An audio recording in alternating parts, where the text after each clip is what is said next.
a band starting to spread around called the Butterfield Blues Band out of Chicago.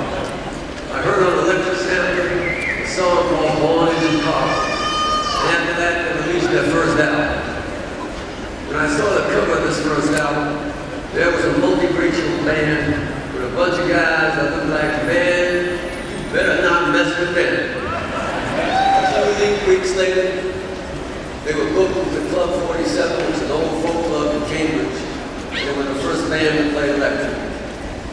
With all the street buzz that was going on, everybody crowded up the streets, all the police had to come down, there were hundreds of people trying to get into the club. I showed up early for that sound check. When I walked in, I couldn't believe the explosive power they had. They generated something that was beyond the beyond. They had a sound that was just loud. I mean, so loud, you didn't want to get away from it, you wanted to get closer to it. It had a power to draw you in and develop you. It made you want to get so close. They weren't imitators, but you can hear the South Side Chicago sound inside. They had that authentic sound. Paul Butterfield's vocals had a real credibility, and his harmonica playing was something truly distinctive. It took me a while to realize that he was playing rock upside down and using the blues harmonica fanatics' third position developed by Little Walter.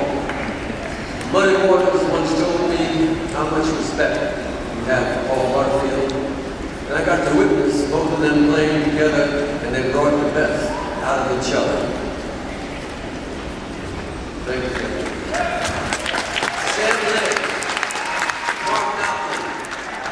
If you ever see that first album cover, man, Sam Lay had the slickest, best gold shoes there ever was. It took me forever to try to find gold shoes like that. I had to use gold spray to paint them like that. They always sort of created the perfect landscape. They knew how and when to step back, allow them space for Bluefield and Bishop. They always got the house on fire, and they played every night like it was that last night on earth. Boston, well, it became their second home. They played there many times, and they gave me the opportunity to hang out and get to know them. Elvin even crashed at my house for a while. That was a one-dang little time, I tell you. Spending time with him and Michael was always quite something of an experience, especially when we went record shopping. They would charge into the small record stores like they were thieves uncovering diamonds. They would search into the record bins, looking at all the different labels that they knew you could possess all the magic they wanted. When I got back to my apartment, I really did realize that they did uncover gems. Recordings that to this day are still quite obscure, like Lazy Lester's My Star Star, or Al King singing, Baby, my baby's always telling me my money just ain't long. Mike Butterfield's energy was nothing but contagious. His enthusiasm never seemed to wane. He was like someone who had 29 straight espressos, and I think he probably did. I also like to mention that Mike's short novella, Me and Big Joe, in my opinion, is a classic read and a must for any blues fan. Every time the Butterfield band came back to Boston, each show was an instant sellout. Elvin and Michael found out that my band had an old quarter flat on the funky side of town, so our rehearsal space became their rehearsal space as they worked out material for their second album. They showed up to their rehearsals with great intensity, energy, concentration, and especially when they started to work on this strange instrumental song called some kind of rock thing. That didn't really have a title. And soon realized that this song, this material they were working on, developed into a song called East-West. They transcribed and transcended themselves into a territory that one usually only hears from the great jazz masters.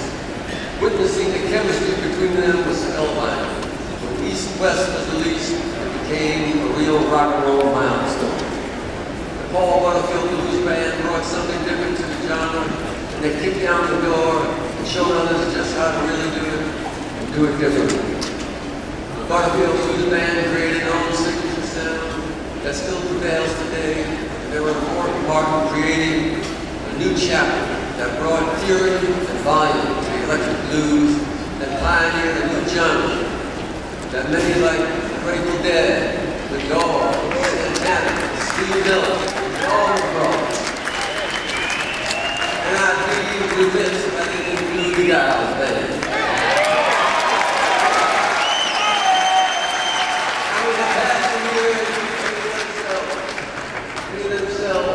After the long, hard, many years, they made their own mark, and they followed in the footsteps of the great bluesmen they so much admire. I am so honored to present the Butterfield Blues Band.